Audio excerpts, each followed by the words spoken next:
My name is Takia Lamb. I'm from Atlanta, Georgia.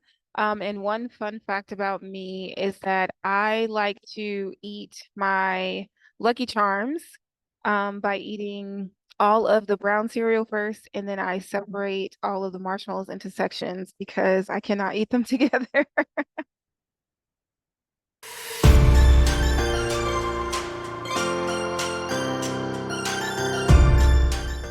I am an entrepreneur. I run a creative design agency and we work on web design, branding, graphic design, digital marketing.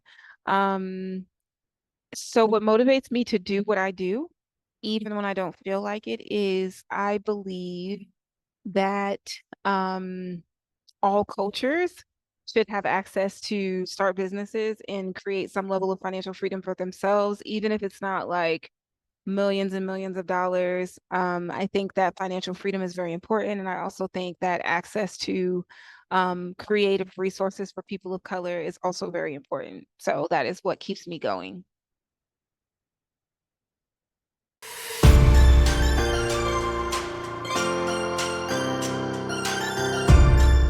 I will say that I don't think that I chose my career path. I think it was something that I fell into. I have a bachelor's in psychology. I have a master's in social work. I've always been really good at talking with people and dealing with people. And I did go down that path for a little bit, but in me working with nonprofits, I typically did things that other people didn't do. So I would like create a document for a way of keeping up with all the information for case management when I was a case manager, or when I was working in nonprofits, I would help create graphics and websites and designs so that they could promote fundraisers. And so essentially, I realized that I could help people by doing design. And so that's kind of what led me into design. And I think the pivot was um, someone told me that they saw me doing what I was doing as something that I could do full time and not something that I was doing part time as I was at the time. So that was like kind of the sign that I needed to choose something differently.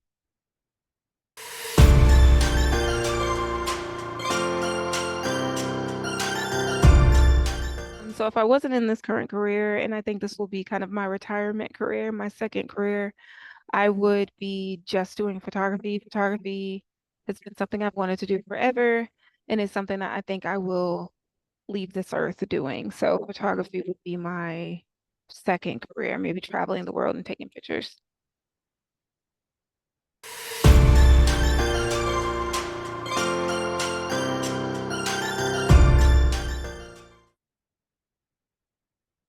I think if somebody wanted to follow my career path, I think that I would recommend that if they already feel like they're experienced in design in some way, to take some type of training specifically for that. And then I think the people part is a really big part of what I do. So that is where I needed more intentional training.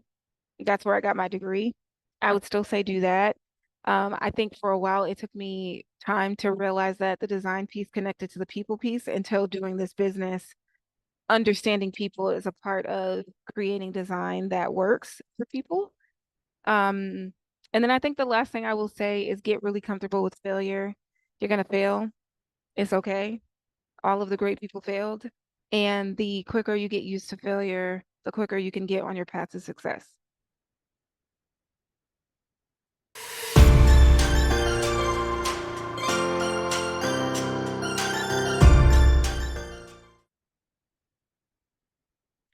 So if I were to describe a day in my life, I'm a mother first, and so I have four children. So I've built my professional career around being a mother, which means that I wake up at 6 and I get my kids to school, and I've planned all my meetings and all of my work between 7:45 and 3:45, which is when they typically get out. So I like to do meetings in the morning because that's when my brain is the freshest.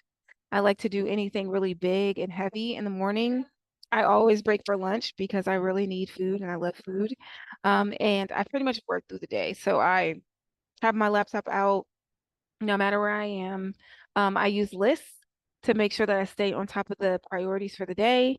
And then I end my day around 2, honestly, because by the time my brain chaps out, I've learned that it's better not to push myself because I won't get anything done anyway. So I'll just wait until the next day to use my brain when it's the most fresh.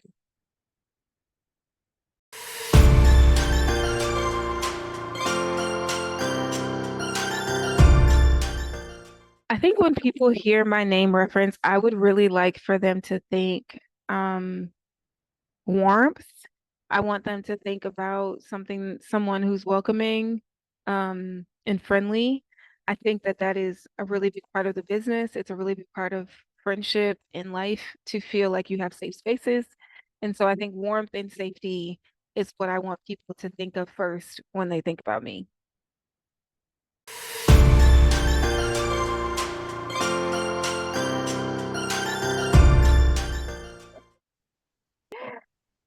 So when I encounter naysayers, my mother would be the first to say, don't tell her no. Because if you tell her no, she is going to do it. Like she's gonna find a way to do it. So honestly, um, I'm very motivated by naysayers. Typically, um, naysayers, as long as it's something I want to do, I will do it. If it's something that I don't want to do, then I accept that it's not what I want to do. But if someone tells me that I'm not capable of doing something that I want to do, honestly, it really pushes me to prove them wrong. And so that becomes a part of the motivation.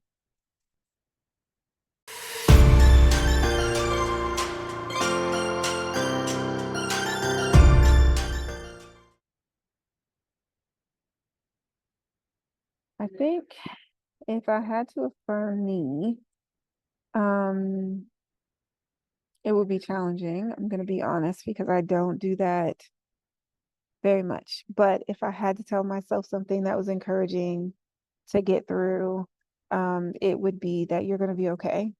Um, I think that sometimes we're afraid to do different things and take risks because we're not sure what the outcome is going to be. But I think as you take more risks, as you live more life, you realize that in the end, if you're still living, most likely you are going to be okay. Um, and a lot of that negativity that we speak into our lives is not true. It's something that we're making up. And so if we start to say like, hey, you're going to be okay, you know, somehow in the end, things will work out. And I think that's something that I am learning myself.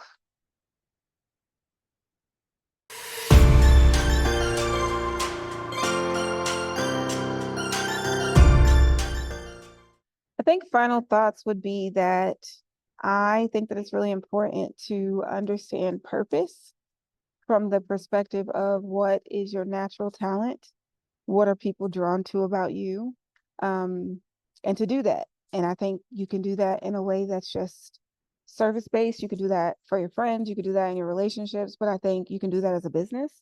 Um, but I think aligning with what you feel good at, like innately good at, is worth the life journey to align with. So I think it takes some time to find your purpose and to live it.